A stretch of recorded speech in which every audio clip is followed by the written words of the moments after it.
Good evening, folks. Good afternoon. Good morning, wherever you're at in the world, whatever time of day it might be. This is Snapzilla Gorilla, and welcome to the definition of anarchy. Today, we're going to go over the definition of discernment. All right. What is the literal definition of discernment? The literal definition of discernment is to judge well. The ability to judge well. Okay.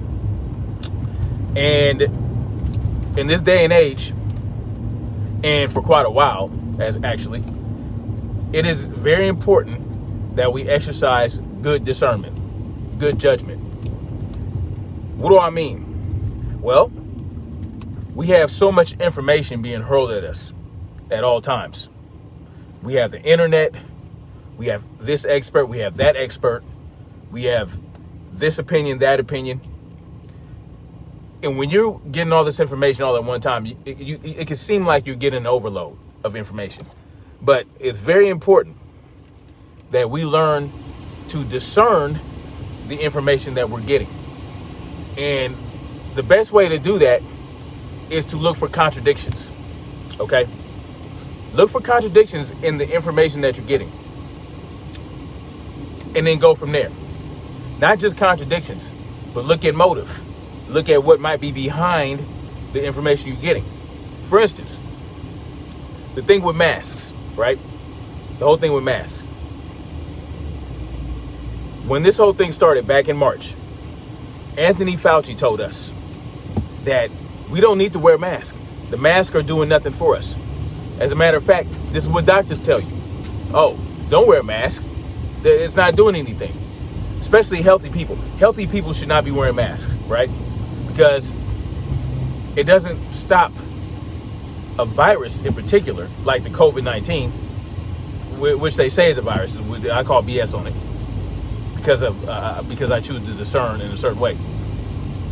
They tell us that the virus is so small that it would just easily penetrate the holes in our masks, right?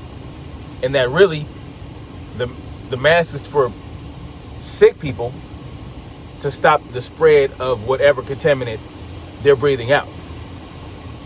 And then now you have all these state governors, mayors, and whatnot. Everybody's now telling you to wear a mask. They didn't walk back on that.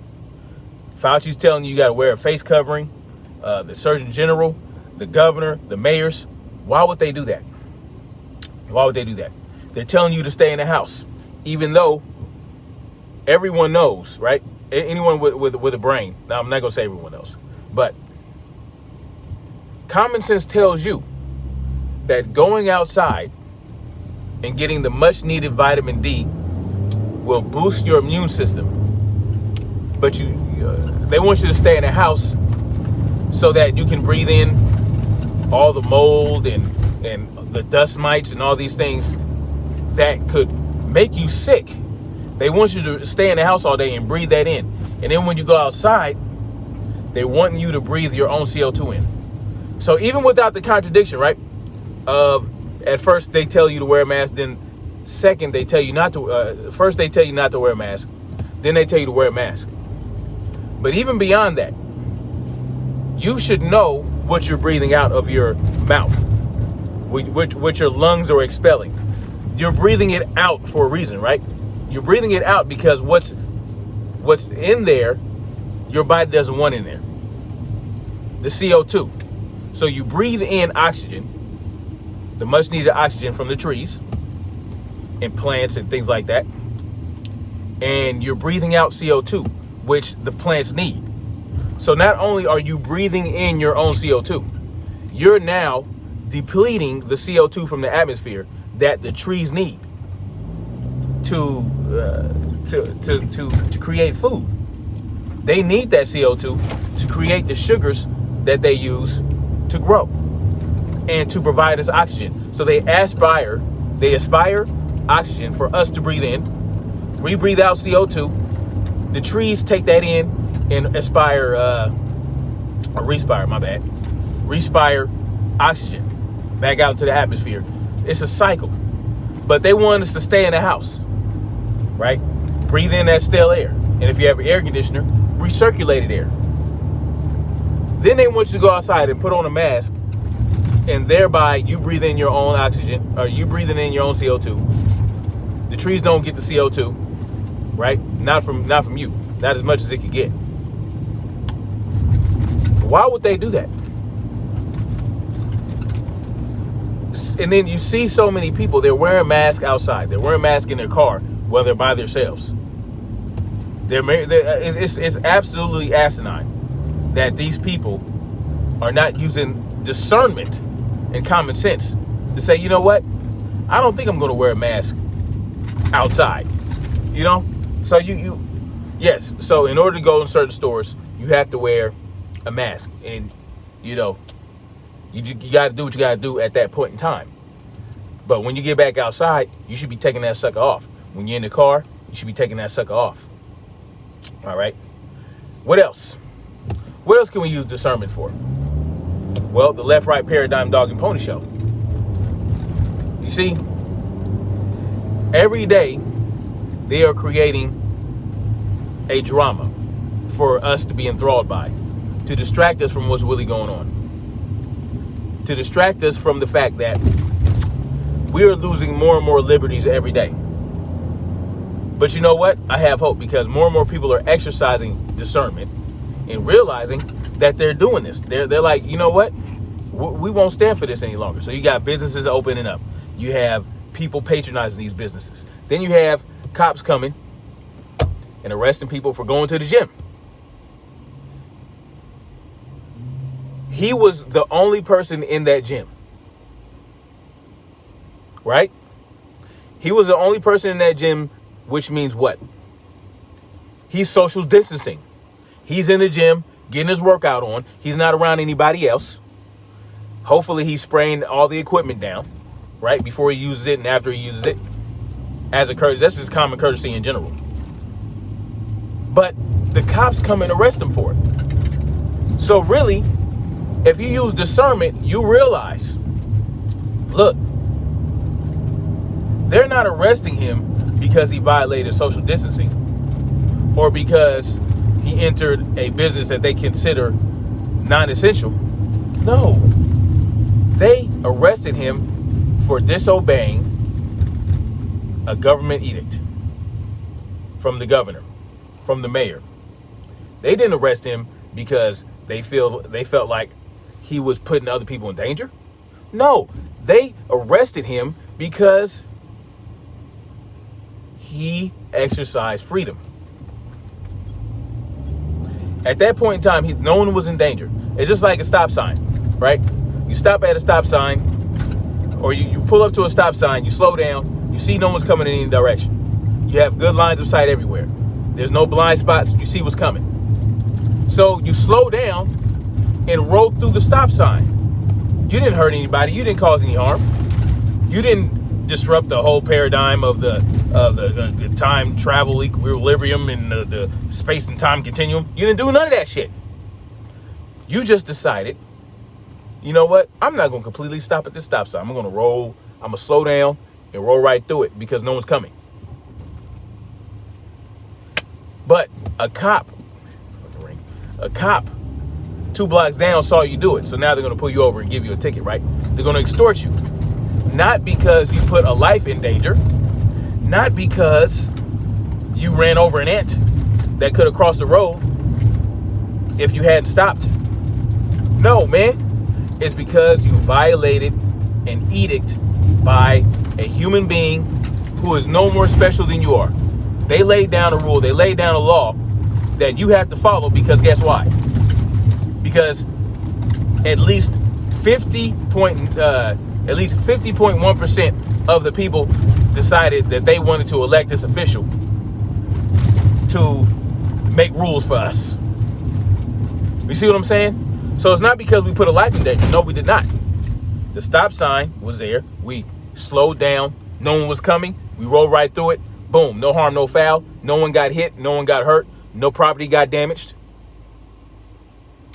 No. What happened was you hurt a politician's feelings by not doing what they said. And so this policy enforcer is going to pull you over and give you a ticket. No, not because you put a life in danger. You understand what I'm saying? So you have to use discernment. Why are they doing the things they're doing? Right? Yeah, you might say, oh, well, stop signs are there to prevent blah, blah, blah. Okay, well, if someone is paying attention and they're looking in every direction and they see no cars coming, then there is no chance of putting somebody's life at risk or causing an accident or damaging property. Now, if you see somebody coming, okay, boom, you stop. You should be looking everywhere anyway, right? You should be looking in every direction. Your head should be on a swivel. You should be paying attention to everything. You should be seeing and not looking. You know? So I know you guys think I'm staring at the screen all day. No. When I'm talking to you guys, no. I'm looking everywhere. I'm looking. I'm picking up. I'm gathering information. I'm seeing what's behind me. You guys don't see that I do that, but I do it.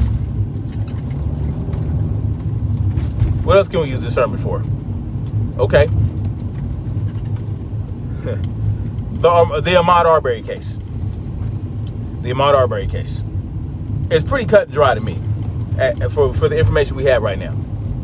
The guy did not trespass because he did not go there. They cannot prove that he went there with illegal intent, which in Georgia, there has to be illegal intent manifested physically in order to say someone's trespassing, unless you have a sign, unless it's clearly noted that you are not to enter that property. That's where the buck stops. He didn't trespass. He didn't commit a crime. He didn't commit a so-called felony. He walked into the house, looked around, walked out. But people will tell you, oh, well, that doesn't matter. What matters is what happened when they pulled up in front of him and he attacked the guy with the shotgun. No, that's not what matters. That's not what matters at all. Because the fact that you chased him down in the first place after he committed no crime, that's where you screwed up. That's where you violated. That's where you attempted kidnapping. So now you're attempting to kidnap this guy. You try to cut him off 2 different times. The second he runs around the opposite side of the truck from where the guy with the shotgun is. The guy with the shotgun clearly moves to the front of the truck to meet up with Arbery, but yet they say that Arbery attacked him. And that's why it's self-defense for the McMichaels. Batman and Robin get self-defense because Arbery attacked him. Well, no. You attacked Arbery first. You attacked Arbery first by trying to cut him off with your vehicle, which could be considered a weapon. He decided after the second time that he wasn't going to deal with it anymore, probably. I mean, he might have just, I don't know. But he didn't just charge Robin McMichael, who had a shotgun. He didn't just charge him. No, they met up with each other at a certain point in the vehicle. But people will tell you that's the only point that matters. It only matters at that point when Arbery attacked Robin McMichaels. Why would they say that? Well, discernment would tell me because they feel like he deserved to die. And that's why they bring up black on black crime. That's why they bring up the fact that he was accosted by the police in a grassy field, and he cussed the police out. He cussed the police out, so he deserved to die all that time later when encountering the McMichaels. Why would people think that? Why would they say that? Oh, he's not a good guy. He has a criminal record. He took a gun to school back when he was whatever age. He did this, he did that back in the past. They don't want to focus on the facts at hand in regards to the incident at hand. No, they want to take it to other directions. They want to dismiss the whole fact that he did not commit a crime, as we know right now. They don't want to focus on the fact that he was cut off twice before that fateful moment. So discernment would tell me that they wanted him to deserve to die. And they'll find every reason to do that. Why is that? Discernment will tell me because they don't want people to think that McMichaels hunted down Arbery because he's black, or because they think that he's automatically a thug. He deserved to die. You know, he was wearing boots and cargo shorts. Who runs in that? Blah blah blah. All these excuses. It doesn't matter if he was wearing cargo shorts. It doesn't matter if he was jogging. It doesn't matter if he was wearing boots. It doesn't matter if he took a gun to school 6 years before.